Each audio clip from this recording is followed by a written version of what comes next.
Kalau kita udah beli suatu barang, maka barang itu udah jadi milik kita dan bebas dong mau diapain. Emang ya?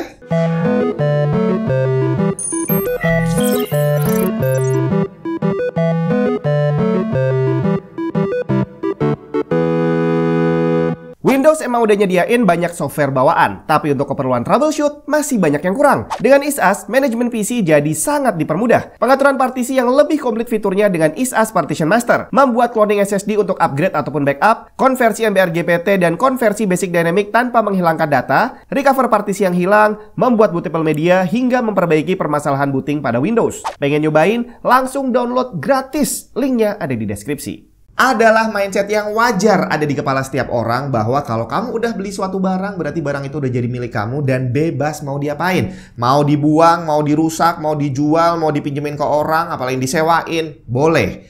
Tapi ternyata hal itu tidak berlaku untuk video games, bre. Bahwa ternyata kalau kamu udah bayar untuk beli video game, ternyata gamenya bukan jadi milik kamu. Statusnya hanya dipinjemin aja. Dan karena statusnya bukan menjadi hak milik, bahwa kita ternyata hanya dikasih pinjem, berarti kita nggak punya kontrol terhadap video game yang sudah kita bayar tadi. Dan selayaknya kita pinjem barang dari orang lain, akan ada aturan dari si pemilik barang yang harus kita jalankan. Dan kalau sampai kita melanggar, akan ada hukumannya. Dan hukumannya udah jelas, barangnya bisa diminta lagi sama yang punya. Dan kalau hubungannya adalah dengan koleksi game yang udah kamu punya, jadi kamu udah keluar duit belanja jutaan rupiah selama bertahun-tahun, ternyata semua itu bukan jadi milik kamu dan bisa sewaktu-waktu diminta lagi sama yang punya. Kalau nggak percaya, kita lihat aturan mainnya, bahwa semua layanan game punya aturan yang kurang lebih akan sama. Kita mulai dari Steam dulu. Tertulis di sini bahwa kita hanya diberi non-exclusive license dan hak untuk menggunakan konten dan layanan mereka untuk keperluan personal, bukan untuk komersil. Kecuali untuk kegiatan komersil yang diizinkan, di mana ini akan ada aturan lebih lanjutnya lagi. Kemudian di pasal lain disebutkan bahwa kepemilikan konten dan layanannya ada di tangan Valve dan atau pihak yang bekerja sama dengan Valve, di mana semua konten tersebut dilindungi oleh hukum copyright, perjanjian copyright internasional, dan aturan hukum lainnya. Dan nggak sampai di situ, kalau kamu beli game akan ada aturan lagi dari pembuat gamenya. Salah satu contoh, game Final Fantasy 7 Remastered dari Square Enix, jelas tertulis di situ bahwa game ini tidak dijual. Kita hanya diberi lisensi atau izin untuk memainkan, di mana lisensi yang diberikan adalah limited non-exclusive license, bukan sebagai pemilik. Kemudian Epic Games juga sama. Mereka bilang bahwa kita hanya dapat non-exclusive, non-sub-licensable limited right, dan license to use the software, dan masih sama untuk non-commercial use. Xbox juga kurang lebih sama. Di sini malah kata-katanya jelas banget, nggak belibet. The Xbox software is licensed to you, not sold. Sony PlayStation juga sama. The software is licensed to you, not sold. Jadi di sini sudah jelas, kamu mau beli di hampir semua platform atau at least semua platform yang saya tahu, aturannya kurang lebih sama. Bahwa barang yang sudah kamu beli, game yang sudah kamu beli, itu bukan jadi milik kamu. Kita cuma dikasih pinjem dengan aturan main yang ada banyak banget. Dan kalau sampai dilanggar, akan ada hukumannya. Tinggal selanjutnya ada banyak orang yang berargumen, itu kan cuma tulisan doang, masa iya mau dihukum beneran? Kan kita udah bayar, bre. Kalau mereka sembarangan hukum kita, nggak laku lah mereka. Lagian mau dihukum dengan cara gimana? PS-nya disita, PC-nya disita, atau gamenya yang disita? Ya sebenarnya kurang lebih kayak gitu sih ya. Jadi di sini kita bahas dulu aja apa hukumannya. Hukuman terberat, jangan salah, bukan cuma sekedar disita, tapi bisa berurusan dengan hukum dan bisa kena denda sampai banyak sekali. Dan ini udah pernah kejadian walaupun sangat jarang terjadi. Cuma ini biasanya berhubungan dengan pembajakan game. Tapi karena kesalahan yang biasanya kita lakukan tidak berhubungan dengan pembajakan, karena ini konteksnya adalah kita beli game kan, berarti kita pakai game yang original,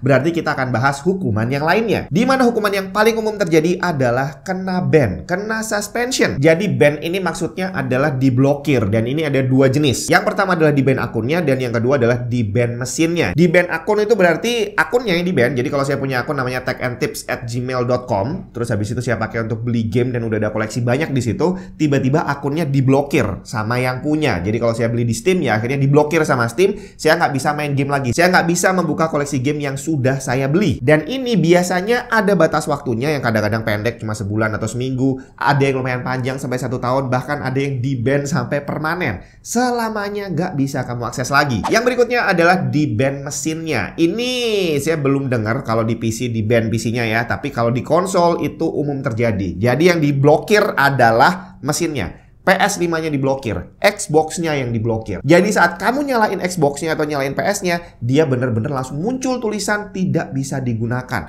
Dan kamu nggak bisa pakai lagi PS-nya kecuali kamu beli PS yang baru. Dan ini beneran terjadi dan sudah banyak korban. Tinggal permasalahannya, apakah penegakan hukumnya udah bener atau belum? Soalnya banyak orang yang ngeklaim bahwa mereka jadi korban salah ban. Ada yang tiba-tiba mesin PS5-nya di-ban padahal dia merasa tidak melakukan pelanggaran. Terus yang barusan terjadi beberapa hari lalu, user Xbox kena ban akun setahun gara-gara mengcapture adegan tertentu dari game Baldur's Gate 3. Termasuk tahun lalu sempat ada kasus banyak user Steam yang kena ban tanpa alasan yang jelas. Kalau kamu adalah orang yang aktif di grup konsol di Facebook nih biasanya, itu kamu ya harusnya familiar dengan orang-orang yang curhat bahwa mereka kena ban dan umumnya mereka merasa tidak melakukan kesalahan. Tapi kita gunakan logika bahwa ngeban ini bukan dilakukan oleh manual orang satu-satu gitu, enggak, tapi udah sistem. Artinya seperti kata pepatah, tidak akan ada asap kalau nggak ada api dan tidak akan ada bayangan kalau nggak ada cahaya. Artinya kamu tidak mungkin di-ban kalau kamu tidak melakukan kesalahan. Terus gimana dengan orang-orang yang curhat bahwa mereka tidak melakukan kesalahan? Kalau dari saya nggak percaya kalau mereka tidak melakukan sama sekali.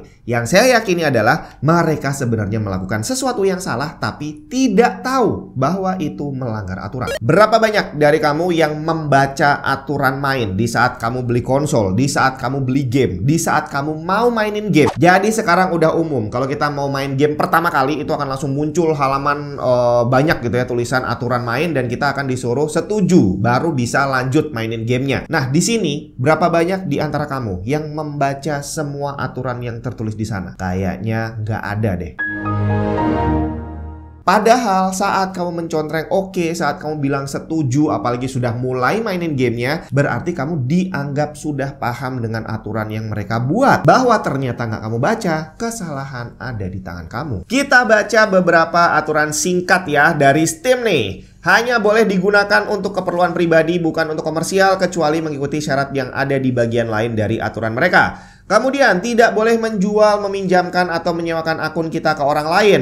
Gak boleh bikin server sendiri, terus bikin matchmaking di luar layanan Valve, dan masih banyak lagi. Dan kalau mau dipersingkat, sebenarnya mereka melarang kita untuk mencari uang dari game dan akun yang kita miliki. Tinggal dari aturan yang simple ini aja, tadi masih banyak loh, ini kita baru baca beberapa baris aja, itu sudah banyak sekali pelanggaran yang saya lihat mondar-mandir di grup, at least di Indonesia. Salah satunya adalah sharing account, jual beli account. Ini sangat umum terjadi. Udah pensiun dijual accountnya, masih aktif disewakan. Jadi nanti yang satu hanya boleh offline, yang satu boleh online. Patungan beli game itu termasuk sharing account. Dimana masalah share account ini banyak sekali ditransaksikan di grup-grup yang ada di Indonesia. Dan di sini yang saya sayangkan adalah banyak sekali admin grup yang ada di Indonesia, dimana mereka ini menentang pembajakan game tapi mengizinkan sharing account. Orang yang posting bajakan diblokir, nggak boleh. Tapi kalau sharing account dibolehin. Padahal dua-duanya sama-sama melanggar. Kita lihat Epic Games juga kurang lebih sama. Nggak boleh untuk komersil, hanya boleh aktif di satu device di saat yang bersamaan.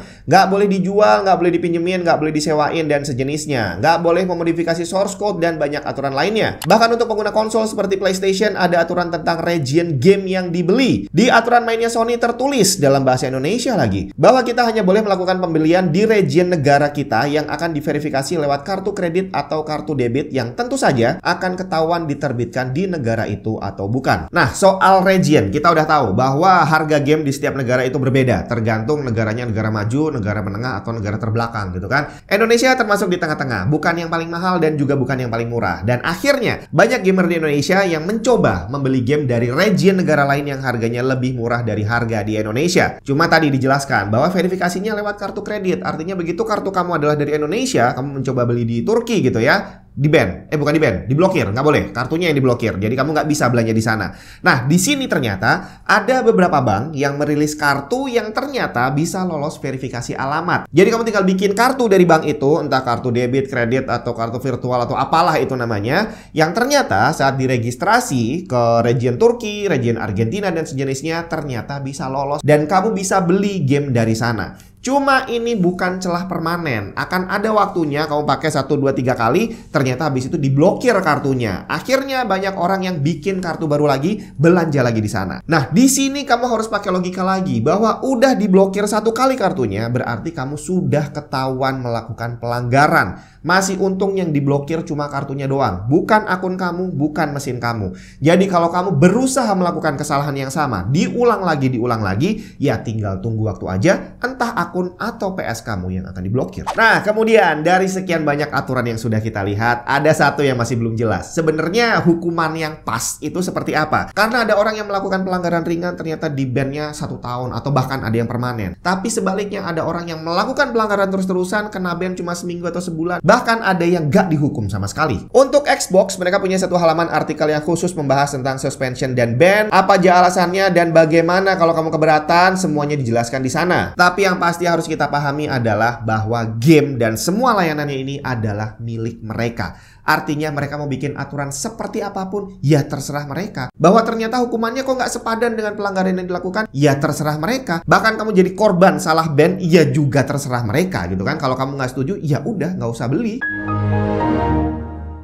Jadi di sini posisi kita sebenarnya adalah posisi yang kalah. Bahwa kamu sudah menyetujui bayar barang di mana barangnya cuma dipinjemin dengan aturan terserah mereka mau bikin seperti apa. Bahkan selain masalah beli konsol, beli game dan sejenisnya, kamu main online itu ternyata ada lagi aturannya, bre. Tentang interaksi online, konten apa aja yang boleh dan tidak boleh di-share, bagaimana berbicara dengan user lain, sopan santun dan sejenisnya. Semuanya diatur dan masing-masing itu akan ada konsekuensinya kalau sampai dilanggar. Di konsol juga sama, nggak boleh sembarangan ngomong, nggak boleh sembarangan nge-share dan sejenisnya. Jadi di sini saya pengen tekankan ke kamu bahwa di saat kamu beli game, gamenya bukan jadi milik kamu. Kamu cuma dikasih pinjem. Dan kita sebagai orang yang meminjam wajib mengikuti aturan yang dibuat oleh pemilik barang. Jadi baca aturan pakainya, pahami apa aja yang boleh dan nggak boleh. Jangan sampai kita udah keluar duit banyak untuk koleksi game, ternyata di-ban permanen dan hilang semuanya. Semoga bermanfaat. Kita ketemu lagi di video yang lain.